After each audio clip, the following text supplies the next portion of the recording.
हाय, आज हम आपको क्लास 11th का यूनिट एंड मेजरमेंट चैप्टर है उसको स्टार्ट करेंगे। ये उन्हीं स्टूडेंट सब के लिए होगा जो फाउंडेशन कोर्स करना चाहते हैं क्लास 11th के लिए एवं क्लास 12th के लिए। ये उन सभी स्टूडेंट को बेनिफिट होगा जो मेडिकल एवं जेई का तैयारी करते हैं। एकदम बारीकी से सारा क्वेश्चन डीपीपी वाइज सारा question line by line previous year करवाया जाएगा एवं थ्योरेटिकल हर थ्योरी पढ़ाई जाएगी और थ्योरी से रिलेटेड सारा क्वेश्चन प्रीवियस ईयर का होगा। ध्यान में रखिएगा कि कोई भी क्वेश्चन आप सभी को छूटे ना। तो ठीक है, हम स्टार्ट करते हैं। फर्स्ट चैप्टर है यूनिट एंड डायमेंशन एंड इसी में आपको मेजरमेंट भी पढ़ना होगा, एक्सपेरिमेंट भी पढ़ना होगा। तो पहले हम बेसिक स्टार्ट करते हैं।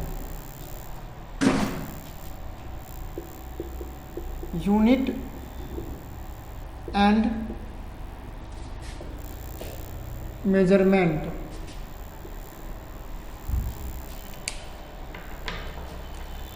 देखिए, यूनिट एंड मेजरमेंट में नाम आया यूनिट तो आप बेसिकली क्लास 9 से पढ़ते ही आए हैं और मेजरमेंट नाम सुना लग रहा। आप जो फाउंडेशन कोर्स क्लास 9 का पढ़े होंगे, चाहे पियर्सन सीरीज हो, TMH हो या SC वर्मा सर के बुक हो, उसमें आपको मेजरमेंट का टॉपिक दिया गया होगा और बाकी बच्चे बुक में मेजरमेंट नहीं दिया रहता है। तो ध्यान दीजिए, मेजरमेंट किसको कहते हैं? Anything that can be measurable that is called measurement. संसार की जितना भी वस्तु है उसको ही हम क्या कहते हैं? मेजरमेंट। जिसको हम फिजिक्स में मापते हैं उसी को हम मेजरमेंट कहते हैं। तो क्वेश्चन उठता है, यहाँ ध्यान दीजिए, फिजिक्स जो है, physics is depend upon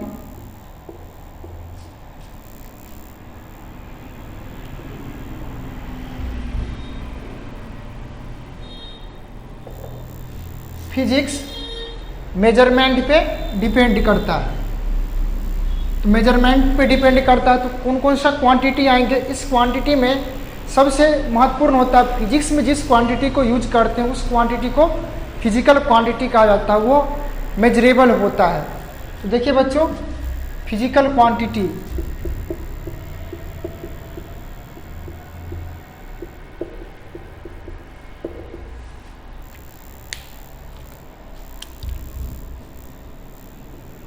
those quantity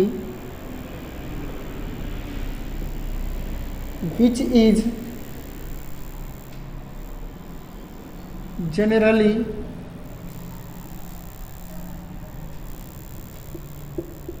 used in physics is called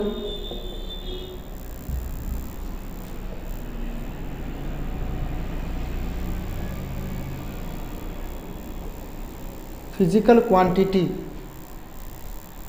वैसा क्वांटिटी जिसका यूज हम फिजिक्स में करते हैं उसे फिजिकल क्वांटिटी कहते हैं। It can be measurable,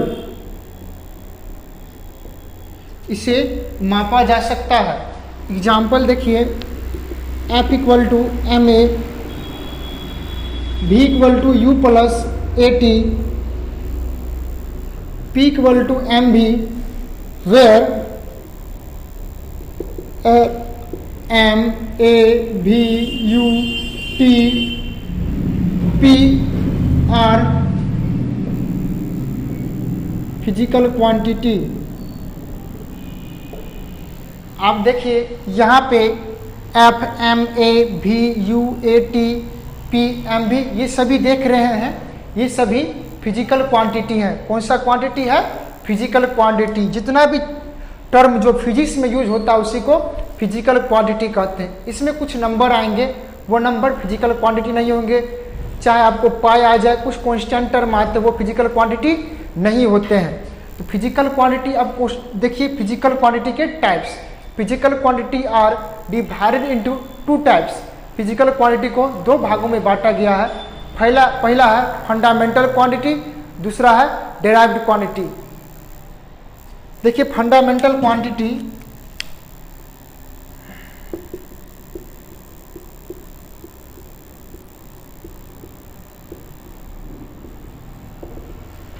fundamental quantity किसको कहते हैं? वैसा क्वांटिटी जिसका यूनिट एंड डायमेंशन सेपरेट हो उसे फंडामेंटल क्वांटिटी कहा जाता है।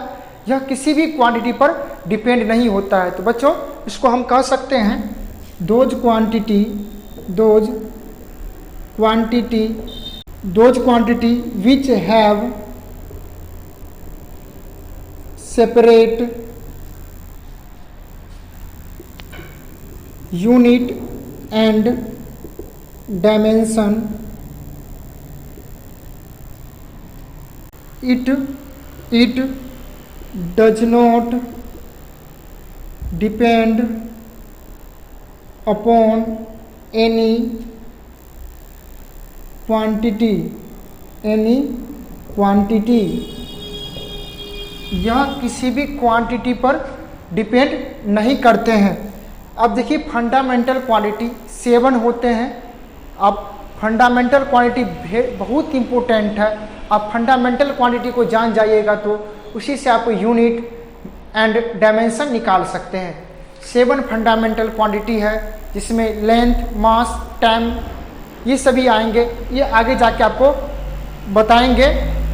इसको एक बार वीडियो पॉज करके लिख लीजिए। डेराइव्ड क्वांटिटी, ध्यान दीजिए डेराइव्ड क्वांटिटी किसको कहते हैं?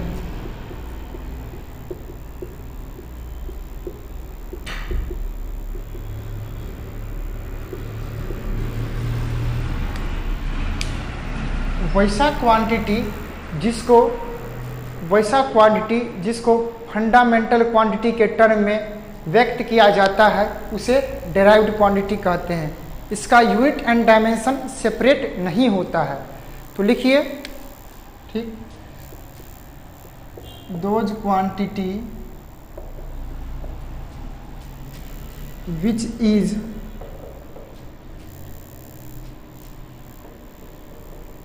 derived in the term of physical quantity, then it is called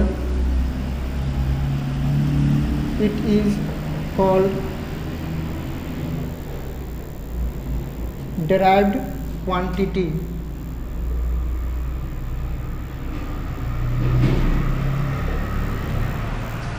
देखिए वैसा क्वांटिटी जिसका यूज जिसमें यूनिट एंड डायमेंशन सेपरेट नहीं होते हैं एवं डेराइव्ड क्वांटिटी को फिजिकल क्वांटिटी के रूप में व्यक्त करते हैं उसे डेराइव्ड क्वांटिटी कहते हैं। अब ध्यान दीजिए, it does not depend upon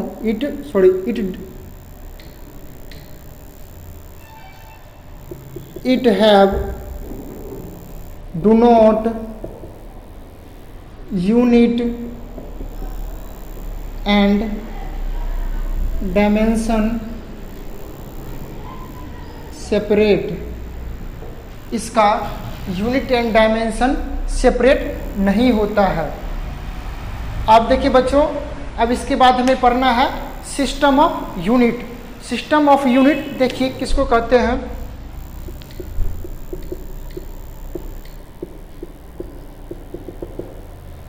system of unit को 4 भागों में बांटा गया है।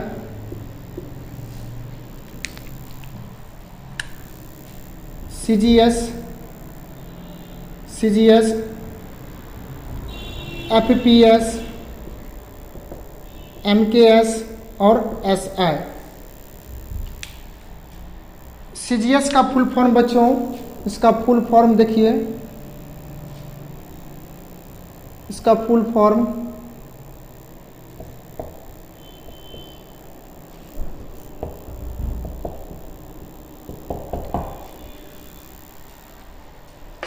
C for centi, G for gram and S for second। C for centi, G for gram, S for second। अब FPS का foot, pound and second, foot, pound and second. MKS का metre, kilo and second, metre kilo second. और इसका हो जाएगा बच्चों system of international unit. कौन सा unit? System of international unit. अब देखिए सीजीएस यूनिट किसे कहा जाता है? वैसा सिस्टम ऑफ यूनिट जिसमें लेंथ को, एक मिनट ध्यान दीजिए, इस चीज को हमेशा याद करिएगा, एल एम टी, वैसा सिस्टम ऑफ यूनिट जिसमें लेंथ को सेंटी, मास को ग्राम एंड टाइम को सेकेंड में मापते हैं, उसे क्या कहते हैं? उसे सीजीएस यूनिट कहा जाता है। एवं वैसा सिस्टम ऑफ यूनिट जिसमें लेंथ को फुट, मास को पाउंड एंड टाइम को सेकेंड में मेजर करते हैं, उसे एफपीएस कहते हैं। एमकेएस वैसा सिस्टम ऑफ यूनिट जिसमें लेंथ को मीटर, मास को किलो एंड टाइम को सेकेंड में मेजर करते हैं, उसे एमकेएस यूनिट कहते हैं। और ऐसा यूनिट में 7 फंडामेंटल यूनिट को लिया गया है एवं 2 सप्लीमेंट्री एंगल को लिया जाता है। तो इस सभी का डिफिनेशन आपको बोर्ड पे लिख देते हैं।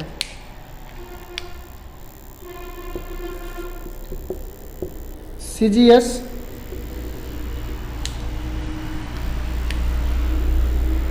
the system of unit in which length, mass and time, length, mass and time are measured in the term of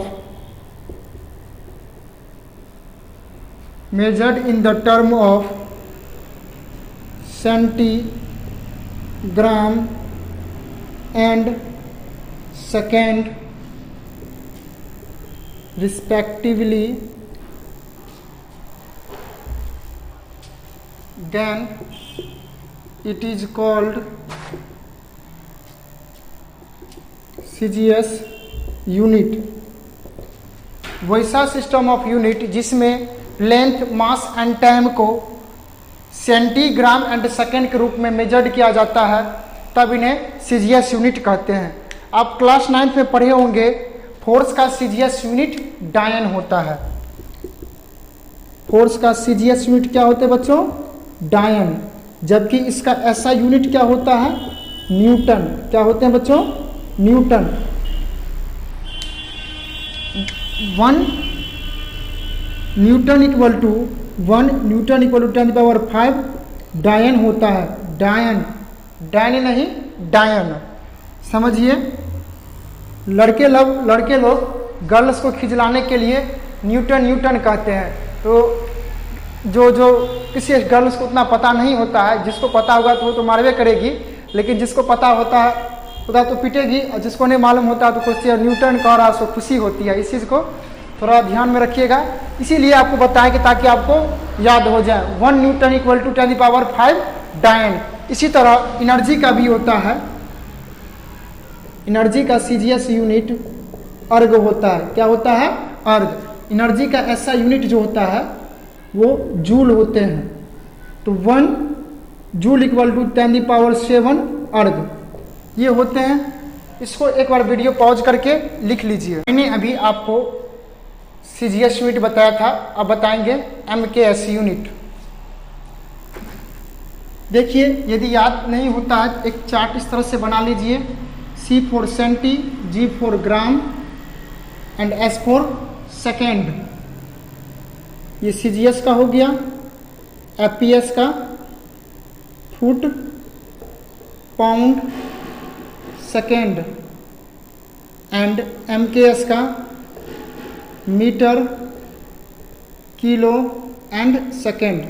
ऊपर में लिख दीजिएगा लेंथ, मास एंड टाइम। तो याद कैसे करिएगा? वैसा सिस्टम ऑफ यूनिट जिसमें लेंथ, मास और टाइम को सेंटीग्राम एंड सेकेंड के रूप में मेजर करते हैं, उसे सीजीएस कहते हैं। यदि ये डायग्राम आपको याद होगा तो फटाफट आप डेफिनेशन बना लेंगे। जैसे एपीएस का देखिए, the system of unit in which length mass and time measured in the term of foot pound and second respectively, then it is called FPS unit. इस तरह से यदि आप डायग्राम शॉर्ट में बनाइएगा तो आपको फटाफट याद हो जाएगा। तो ठीक, हम यहाँ पे आपको एपीएस यूनिट बताते हैं। The system of unit in which length mass and time are measured in the term of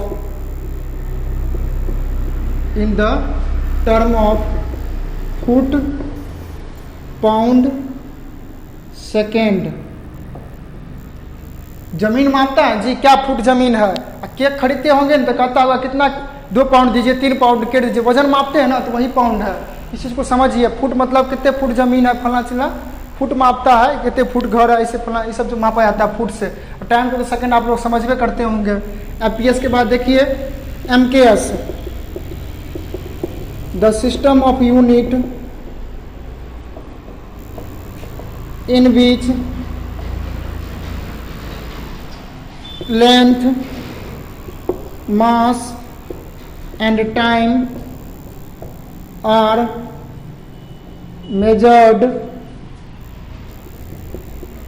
in the term of meter, kilo and second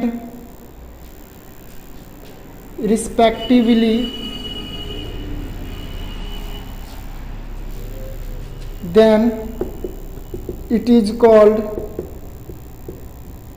MKS unit.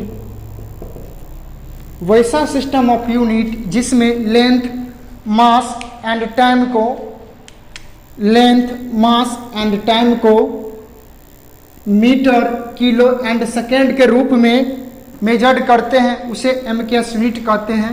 Example देखिए इसका क्या होगा।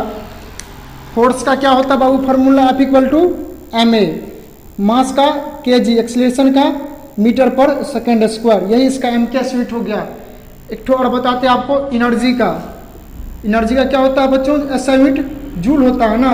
इसका MKS यूनिट क्या हो जाएगा, kg मीटर स्क्वायर पर second square. ये इसकी MKS यूनिट हो गए। ठीक है, इसको एक बार पॉज करके आप लिख लीजिए। क्या बच्चों, SI यूनिट। SI यूनिट में 7 फंडामेंटल क्वांटिटी एवं 2 सप्लीमेंट्री एंगल को लिया गया है। तो देखिए मैं वही चीज को यहाँ लिखता हूँ, in the system of unit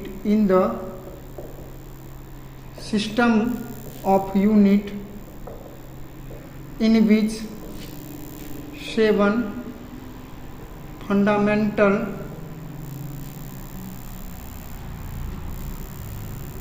quantity and 2 supplementary angle taken, इसको लिया गया है। आर फॉलोइंग, वो जो हम आपको नीचे में लिख के बताएंगे। तो देखिए कितना, 7 fundamental quantity and 2 supplementary quantity.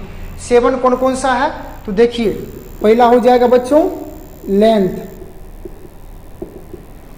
Length का SI यूनिट,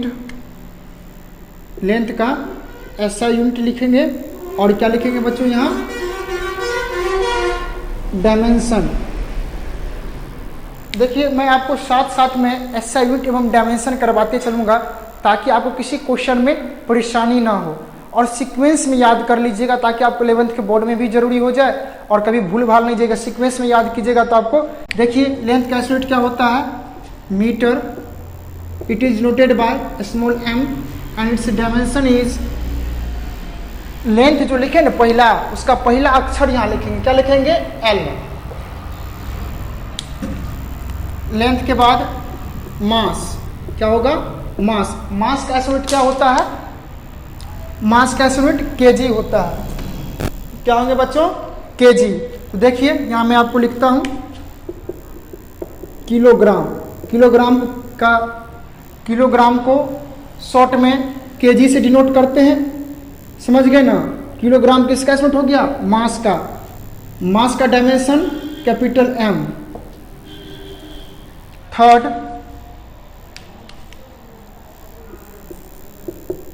टाइम। टाइम का यूनिट आप सभी जानते ही होंगे, क्या होते हैं बच्चों? सेकेंड। सेकेंड को स्मॉल एस से डिनोट करते हैं और डायमेंशन कैपिटल टी लिया जाता है। आप देखिए, आप सोचते हैं सर आप ऐसे से काहे कर देते हैं? ये जो किए हुए ना, डायमेंशन को दिखाने के लिए हम लार्ज ब्रैकेट का यूज करते हैं, हिंदी में जिसको बड़ी कोष्ठ कहते हैं। चलिए fourth, electric current. Electric current का हिंदी होता है विद्युत धारा। इसका यूनिट आप पढ़ेंगे क्लास 10th में, एम्पेयर। क्या पढ़ेंगे बच्चों? Ampere. Ampere is denoted by capital A. इसका डायमेंशन भी ए होता है और कहीं कहीं आई भी लिखा होता है, कैपिटल आई, ये दोनों लिखा जाता है। अगला thermodynamics. Thermodynamics, temperature. Thermodynamics, temperature. यहां हम थर्मोडायनेमिक्स क्यों लिख दिए बच्चों? देखिए, टेम्परेचर का स्टडी जो हम करेंगे वो एक चैप्टर आएगा, फिजिक्स में भी आप पढ़िएगा और केमिस्ट्री में भी। उस चैप्टर का नाम है थर्मोडायनेमिक्स। उसमें टेम्परेचर का पूरा होल स्टडी करिएगा, इसीलिए इसको क्या कहते हैं? Thermodynamics, temperature. इसका यूनिट क्या होता है? केल्विन। क्या होता है बच्चों? Kelvin. Kelvin is denoted by capital के एंड इस डायमेंशन को भी हम कैपिटल के से ही डिनोट करते हैं। छठा, अमाउंट ऑफ सब्सटेंस। अब देखिए छठा, luminous intensity.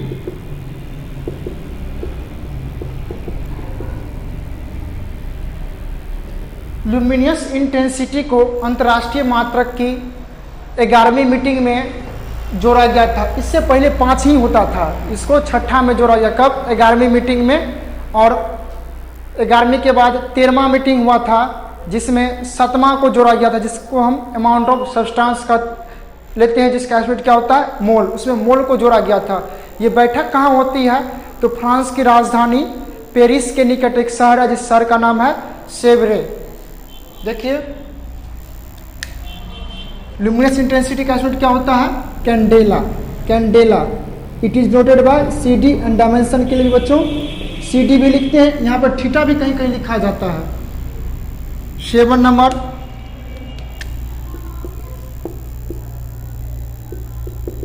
Amount of substance. इसका यूनिट क्या होता है? मैंने बताया था, मोल। क्या होता है? मोल। MOLE। It is noted bye MOL। और डायमेंशन में भी हम क्या यूज करेंगे बच्चों? MOL। इतना समझ गए हैं? अब देखिए, 2 सप्लीमेंट्री एंगल होता है, अब हम आपको वो बताते हैं। देखिए, फर्स्ट इज प्लेन एंगल। क्या हो जाएगा? Plane angle.